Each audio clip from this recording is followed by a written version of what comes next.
دیکھ لیجئے، میں آپ کو بتاتی ہوں کہ کشمیر میں جو لوگ ٹیررزم کی وجہ سے، جو کہتے ہیں مجاہدین کی وجہ سے، جو لوگ برباد ہو گئے ہیں وہ تو جلے ہوئے ہیں. جن لوگوں کی بیٹیاں اٹھائی گئی ہیں بغیر نکاح کے، جن کے بچے پیدا ہوئے ہیں وہ تو جلے ہیں، وہ تو برباد ہوئے ہیں. ان کے کتنے خاندان ہوئے ہوں گے جن کے ماں باپ، جن کے باپ کو مارا ہے، ماں کو مارا ہے، جن کی بیٹی کو مارا ہے، جس کے گھر کے چراغ کو بجھایا ہے. یہاں پہ ایک کیلنڈر بنایا جاتا تھا جس پہ یہ تھا کہ کس دن ہڑتال ہے، کس دن کون مرا ہوا ہے، کس کی برسی منانی ہے، کون سا مجاہد ہے، کیا بکواس ہے. یہ سارا سسٹم تھا. پوری ایجوکیشن بچوں کی ویسٹ، سب کچھ کوئی کہتا ہی نہیں تھا کہ میرے بچہ پڑھ پائے کچھ. مطلب پوری آوارہ گردی کی طرف ہوئی تھی، سب کچھ برباد ہوا تھا.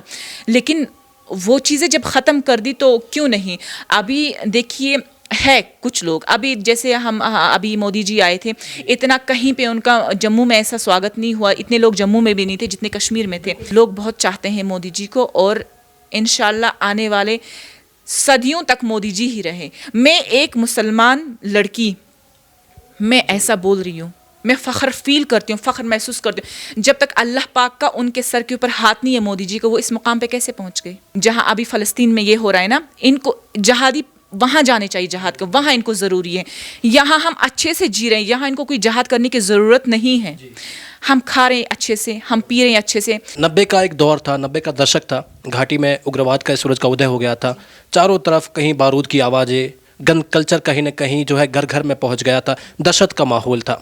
اس دور کے بارے میں جب آپ سنتے ہیں، جو آپ نے دیکھا ہے، اس کے بارے میں درشکوں کو بتائیے، کیونکہ اس کی کچھ چاپ ہیں جو آج بھی ہندوستانیوں کے من میں اور کشمیریوں کے من میں پڑی ہوئی ہے.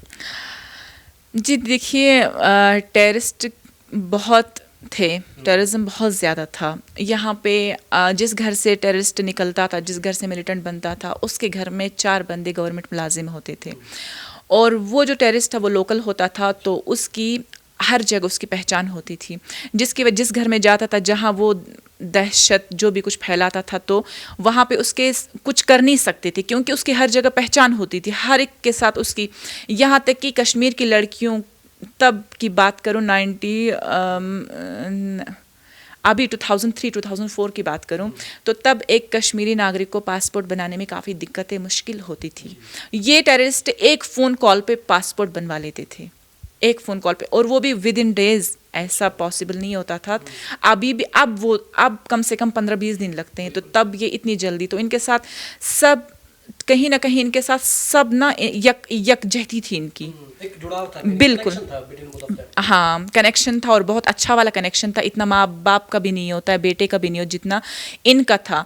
تو اس چیز کی وجہ سے یہ چیزیں تھیں، اور کافی لوگوں نے بہت کچھ سہا ہے اس میں، بہت کچھ سہا ہے. بہت لڑکیوں کو انہوں نے برباد کیے، بہت گھر انہوں نے برباد کیے ہیں، بہت لڑکیوں پہ انہوں نے کتنے نام لگائے. پبلک نہیں جانتی ہے، لوگوں کو نہیں پتا کہ اس لڑکی پہ کیا گزری ہے، یہ لڑکی کہاں سے کہاں پہنچی اور کیسے پہنچی ہے. لوگ تو اپنے مشورے دیتے ہیں، اپنا کچھ بولتے ہیں. اب یہ وہ انسان کہہ سکتا ہے، وہ بندہ کہہ سکتا ہے، وہ لڑکی، وہ ماں بیٹی کہہ سکتی ہے جس پہ گزری ہوئی ہو، جس نے سہا ہو، جس کی فیملی نے سہا ہو، وہ بول سکتی ہے. ہم نے یہ بھی سنا ہے کہ گھاٹی میں اس طریقے کا ماحول تھا کہ ایک ہی پریوار کے کچھ لوگ، جیسا کہ آپ نے ذکر کیا، ٹیررسٹ بھی تھے، اسی پریوار کے کچھ لوگ جو سرکاری ملازم بھی تھے، کوئی اچھا کنیکشن بھی تھا، آرمی میں موجود تھا، اور ایک طریقے سے پورا نیٹ ورک تھا، تاکہ ایک سیف زون میں کہیں نہ کہیں کشمیر کو برباد کیا جائے. کیا یہ سچ ہے؟ بالکل، یہ بات بالکل سچ ہے، بالکل حقیقت ہے یہ بات. جس گھر سے ایک ٹیررسٹ ہوتا تھا، اس گھر کا ایک بھائی ان کا آرمی میں ہوتا تھا، ایک پولیس میں ہوتا تھا، ایک فائر سروس میں ہوتا تھا، ایک کنٹرول پولوشن میں ہوتا تھا، بورڈ سب میں ان کے یہ ہوتے تھے، لگے رہتے. اور ایک بندہ ان کا حریت کے ساتھ بھی ہوتا تھا. بالکل.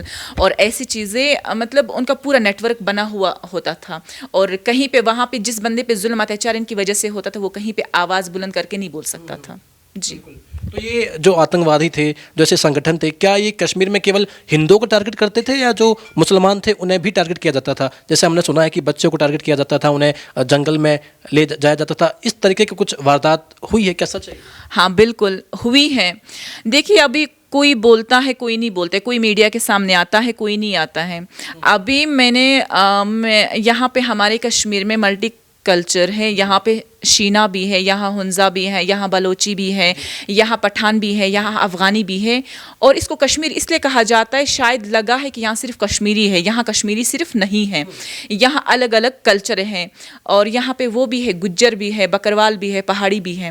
لیکن مین جو ہے وہ جو میں نے آپ کو بتا دیا یہ ہے. اب میں آپ کو بتا دوں، کچھ دن پہلے جب مودی جی آئے تھے تب میں نے وہاں پہ پشتو میں کچھ باتیں کی تھی مودی جی کا سواگت کے لیے، کیونکہ وہ میڈیا والے سارے مجھے جانتے ہیں سب. تو انہوں نے مجھے کہا تو میں نے پشتو میں 2-3 باتیں کی، یہاں تک کہ ہمارے وہاں پٹھانوں کو اتنی دقت ہوئی ہے میرے بولنے سے کہ اس نے اس طریقے سے مودی جی کا سواگت کیوں کیا. اور بہت کچھ مجھے کہا اور بہت کچھ مجھے فونوں پہ سننے کو ملا. تو ان لوگوں کو یہ وہ لوگ ہیں نا جو بول رہے ہیں جن کے گھر میں ٹیررسٹ تھے، یہ وہ لوگ ہیں. اور یہ ٹیررسٹوں کے رشتہ دار ہیں، یہ وہ لوگ بولتے ہیں، باقی عام آدمی نہیں بولے گا. آپ دیکھ لیجئے مودی جی کی وجہ سے گولڈن کارڈ، آپ دیکھ لیجئے وہ گولڈن کارڈوں نے کتنی سہولتیں کی ہیں اور کہاں سے کہاں وہ انسان پہنچا جو بالکل مرنے پہ تھا، کہاں سے وہ اسے دوبارہ زندگی مل جاتی ہے، نیا جنم اسے مل جاتا ہے. آپ دیکھ لیجئے پہاڑوں پہ لوگ رہتے ہیں، وہاں پہ پانی پہنچا ہے، جو پانی کبھی کانگریس میں، کبھی کشمیر کی بات کروں نیشنل میں نہیں پہنچا ہے، کشمیر کی بات کروں PDP میں نہیں پہنچا ہے، کشمیر کی بات کروں تو کتنی ساری پارٹیز تھی یہاں پہ، جیسے کانگریس کی تھی، کوئی سب اپنی اپنی، سمجھو کہ سب اپنی اپنی یہ بولتے تھے، لیکن نہیں پہنچا. اس چیز میں یہ چیزیں فری راشن پہنچا ہے، آج بچہ گھر پہ بیٹھ کے آن لائن پڑھ سکتا ہے. تو یہ ساری چیزیں مودی جی کی وجہ سے ہوئی. اور آشا ایک ایسی اسکیم بنائی، آشا کو بنائے، اور آشا گھر گھر جا کے مہیلاؤں کو فیڈ کرتی ہے، ان کو بتاتی ہے کیا نہیں ہے. اور پھر جب ان کو 9 مہینے پورے ہو جاتے ہیں ڈیلیوری کو، جب وہ ہاسپٹل، تو ان کو فری ایمبولینس ہوتا ہے. اس کے بعد ان کو 1400 روپیز ان کے اکاؤنٹس میں آتے ہیں. تو آپ دیکھیے یوریا کھاد، اس میں بھی انہوں نے فراڈ کیا، اس کے بھی فیک چیزیں بنائی یوریا کھاد کی. اور جو اس کا ہیلتھ تھا، جو جیسے چاول ہے، جو بھی ہے ہیلتھ ایشوز، اس کے ساتھ کتنی ساری بیماریاں ہوئی تھی. جب انہوں نے یہ کیا تو اس میں بھی مودی جی نے ساری وہ فیکٹریاں جو انہوں نے فیک وہ کر دی تھی وہ بھی ساری. تو ہر طریقے سے جہاں سے بھی دیکھا جائے، چاہے وہ خوراک کا مسئلہ ہو، وہ ڈاکٹر کا مسئلہ ہو، وہ ٹیررزم کا مسئلہ ہو، وہ بچوں کی پڑھائی کا مسئلہ ہو، وہ بیٹی کا مسئلہ ہو، وہ ایک پریگننٹ عورت کا مسئلہ ہو، وہ ایک گھر بیکار بیٹھی ہوئی بیٹی کا مسئلہ ہو، ساری چیزیں انہوں نے حل کر دی. بالکل. آپ جس طریقے سے سوچتے ہیں ہندوستان کی سرکار کے بارے میں، خاص طور پر مودی جی کے بارے میں، کیا باقی عوام بھی ویسا ہی سوچتی ہیں؟ کیا نئی پیڑھی ویسا سوچتی ہے یا پرانے لوگ بھی؟ کیونکہ آزاد کشمیر کی بھی کہیں نہ کہیں مانگ جو ہے اٹھتی رہتی ہے بار بار. یہ آپ کی جو سوچ ہے، کیا یہ ہر ایک کی سوچ ہے یا ابھی سمے لگے گا اس میں؟ دیکھ لیجئے، میں آپ کو بتاتی ہوں کہ کشمیر میں جو لوگ ٹیررزم کی وجہ سے، جو کہتے ہیں مجاہدین کی وجہ سے، جو لوگ برباد ہو گئے ہیں وہ تو جلے ہوئے ہیں. جن لوگوں کی بیٹیاں اٹھائی گئی ہیں بغیر نکاح کے، جن کے بچے پیدا ہوئے ہیں وہ تو جلے ہیں، وہ تو برباد ہوئے ہیں. ان کے کتنے خاندان ہوئے ہوں گے جن کے باپ کو مارا ہے، ماں کو مارا ہے، جن کی بیٹی کو مارا ہے، جس کے گھر کے چراغ کو بجھایا ہے.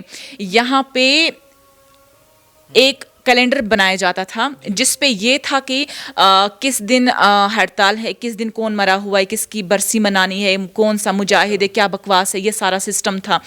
پوری ایجوکیشن بچوں کی ویسٹ، سب کچھ کوئی کہتا ہی نہیں تھا کہ میرے بچہ پڑھ پائے کچھ، مطلب پوری آوارہ گردی کی طرف ہوئی تھی، سب کچھ برباد ہوا تھا. لیکن وہ چیزیں جب ختم کر دی تو کیوں نہیں. ابھی دیکھیے ہے کچھ لوگ، ابھی جیسے ابھی مودی جی آئے تھے، اتنا کہیں پہ ان کا جموں میں ایسا سواگت نہیں ہوا، اتنے لوگ جموں میں بھی نہیں تھے جتنے کشمیر میں تھے. کیا وہ ساری سیاسی پارٹی تھی، یعنی وہ یہ تھی BJP کے تھے؟ نہیں. کیا وہ سارے وہ چلو اس میں ملازم ہوں گے 10,000 ہوں گے، 20,000 ہوں گے، 25، چلو میں کہتی ہوں 30,000 اس میں سرکاری، لیکن باقی تو پبلک تھی نا، عوام تھی نا، وہ سارے تو گورنمنٹ ملازم نہیں تھے نا. تو کہیں نہ یہ آپ کو اس چیز سے اندازہ آپ لگا لو کہ لوگ بہت چاہتے ہیں مودی جی کو، اور انشاءاللہ آنے والے صدیوں تک مودی جی ہی رہے. میں ایک مسلمان لڑکی، میں ایسا بول رہی ہوں، میں فخر فیل کرتی ہوں، فخر محسوس کرتی ہوں. جب تک اللہ پاک کا ان کے سر کے اوپر ہاتھ نہیں ہے مودی جی کو، وہ اس مقام پہ کیسے پہنچ گئے؟ کہیں نہ کہیں وہ اچھا کر رہے ہیں نا، ان کے ساتھ اللہ کے بھی تو یہ، تبھی تو وہ اتنے اچھے مقام پہ اور یہاں پہ ہے. اور